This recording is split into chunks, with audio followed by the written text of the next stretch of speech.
Liebe Zuhörer vom OK in Rheinland-Pfalz, wir sind heute Abend hier beim Adlerpalast gewesen in Rüsselsheim zum Showtreff International. Und die Kölsche Töne. Jawohl. Hier neben mir sitzt die Roswitha, die veranstaltete heute diese Sendung hier. Und vielleicht kann sie noch mal ein bisschen was dazu sagen, wie es ihr heute hier gefallen hat. Muss ja schon gut gefallen haben, weil du ja selbst veranstaltet hast, die ganze Sendung. Und ansonsten, was ich so an Resonanz des Publikums hier mitbekommen habe, war das ein ganz toller Abend. Also auch mich hat man schon mehrmals jetzt angesprochen und auch wirklich gelobt, muss ich sagen. Und es war, natürlich macht es erstmal Spaß gemacht, das sowieso, aber es war gar nicht mal so einfach, weil wir haben ja eine Grippewelle momentan unterwegs. Und ich habe gerade gestern früh noch 3 Absagen bekommen, krankheitsbedingt. Und da wir heute einen Motto-Show-Treff haben oder hatten mit dem Kölsche Abend, konnte ich natürlich jetzt also auch nicht auf irgendwelche singenden Künstler zurückgreifen. Ich musste schon bei dem Motto bleiben. Und dann habe ich ja wirklich das Glück gehabt, dass also verschiedene Künstler, denn das ist also spontan, sage ich mal, bereit erklärt haben, einfach dann mehr zu singen, als geplant war. Und somit haben wir den Abend trotz alledem wunderbar hinbekommen.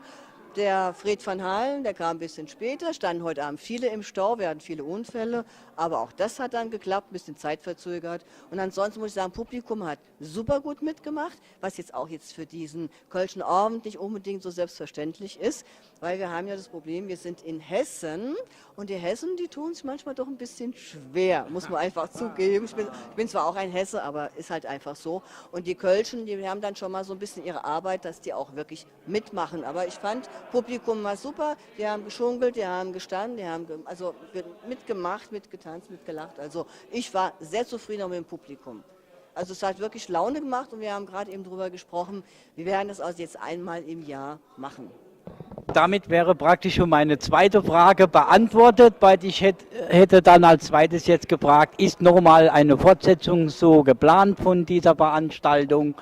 Und für alle Zuhörer oder Zuschauer in Rheinland-Pfalz oder auch bei Radio Darmstadt, die demnächst einen kleinen Ausschnitt auch übers Radio können hören.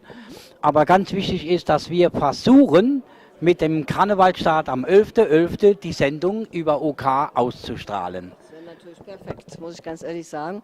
Weil ich meine, gut, die Bands, die wir heute Abend da hatten, die Künstler, es sind ja nicht mehr nur Karnevalskünstler, die treten das ganze Jahr in Köln und Umgebung auf. Die teilweise leben sie von dem, also es sind Berufsmusiker, nicht alle, aber ein Teil davon. Und ich weiß, wenn jemand hört, Kölsche Töne, sagen sie natürlich gleich, das ist Karneval. Was man also überhaupt nicht sagen kann. Auch die ganz großen Bands wie Räuber, Höhner und so weiter, die haben wirklich zig Auftritte das ganze Jahr über und leben sehr gut davon. Ja. Die Höhner kennen wir ja auch, viele andere, wo ganz bekannt sind da oben. Und die Höhner sind ja schon nicht mehr nur eine reine Karnevalsband, wie man früher gesagt hat. Die Höhner sind ja das ganze Jahr über auch unterwegs.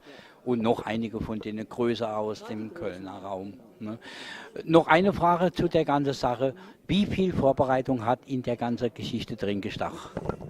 Also ich habe ja, ich würde jetzt mal sagen, so ohne Unterbrechung, also mindestens 1 Woche bis 2 Wochen mindestens, weil ich musste die Künstler anschreiben, ich musste gucken, ob es mit dem Termin passt. Es kamen natürlich auch viele Absagen, weil es heute eben nicht geklappt hat. Wir haben natürlich auch bei verschiedenen Leuten angefragt, die haben auch gesagt, nein, wir haben kein Interesse, ist uns zu weit. Weil von Köln nach hier, die haben 160 Kilometer einfach zu fahren, das ist also auch nicht ohne. Das heißt, die fahren mal 320 Kilometer hin und zurück. Und wer es halt jetzt nicht weiß, aber im Showtreff treten ja die ganzen Künstler ohne Gage auf. Das heißt also, das ist natürlich jetzt nicht jeder dazu bereit. Ganz klar, muss man auch dazu sagen. Und ich habe aber alleine gestern von 13 Uhr mittags bis nachts, bis nachts 1 Uhr nochmal am Rechner gesessen, wo ich einfach versucht habe, nochmal Ersatz zu finden für diese 3 Leute, die mir ausgefallen sind. Also ich habe gestern wirklich 12 Stunden nur am Laptop gesessen, habe nur versucht, noch irgendeine Alternative zu finden, beziehungsweise mit den Künstlern Kontakt aufzunehmen, ob die denn heute auch länger machen. Also es ist schon viel Arbeit. Am Anfang geht es ein bisschen einfacher, wenn man erstmal anfragt, aber jetzt haben wir ja gesehen, zum Schluss hin wird es nochmal richtig eng. Und deswegen, also zwei Wochen, denke ich mal, kann man schon mal locker sagen. Mit den ganzen Mails, auch mal telefonieren. Also ohne jetzt mal sagt, ohne Pause halt, also 2 Wochen am Stück. Wobei das Ganze natürlich über ein paar Wochen jetzt in Ruhe angegangen wurde halt. Ja, also ist schon viel Arbeit. Aber es hat auch Spaß gemacht. Das glaube ich. Wichtig ist es, dass es beim Publikum fantastisch angekommen ist. Und ich kann nur den Hut ziehen vor Leute wie du und beim Heinz oder dass es solche Sachen wie Showtreff überhaupt noch gibt. Die Plattform wird ja immer kleiner im TV. Wo gibt es heute noch große Möglichkeit für Nachwuchsinterpreten? Wir haben keine Hitparade, nichts mehr, wo sich Leute können empfehlen. Und die großen Shows, gehen wir mal ganz, kann ich jetzt schon sagen, wer im Jahr über auftreten. Das sind immer so circa 12 Leute und die sind in jeder Show drin. Aber was ist mit unserem Nachwuchs? Wir haben so tolle Nachwuchsinterpreten.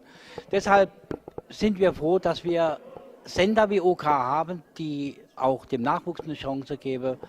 Und ihr, liebe Zuschauer, solange ihr uns einschaltet, wird es auch solche Sendungen geben. Wir verabschieden uns hier aus dem Adlerpalast in Rüsselsheim. Auch der Showtrip wird sich verabschieden. Ja, ich wünsche natürlich jetzt, also wenn das dann ausgestrahlt wird, allen eine wunderschöne Karnevalssession, die ja dann am 11.11. wieder losgeht. Viel Spaß, all den Jecken und vor allen Dingen, wie gesagt, macht euch eine gute Zeit. Und wir hoffen halt, dass nicht allzu viel passiert, weil leider Gottes ist ja auch der Karneval ein bisschen negativ angehaucht und hoffen wir einfach das Beste, dass wir wirklich alle Spaß und Freude haben, weil so soll es eigentlich auch sein. Und wir freuen uns natürlich auch wieder auf den OK. Wenn ihr beim nächsten Showtreff wieder dabei seid, wenn es auch kein Motto-Showtreff ist, ein offener Showtreff, auf jeden Fall, wir freuen uns immer, wenn ihr mit dabei seid. Vielen, vielen Dank und dann wünsche ich noch alles Gute für die Zukunft und hoffe auch, dass wir uns noch oft hier sehen werde. Ich verabschiede mich jetzt von euch und hoffe bis bald, euer Lothar. Auf Wiedersehen, bis demnächst auf diesem Kanal.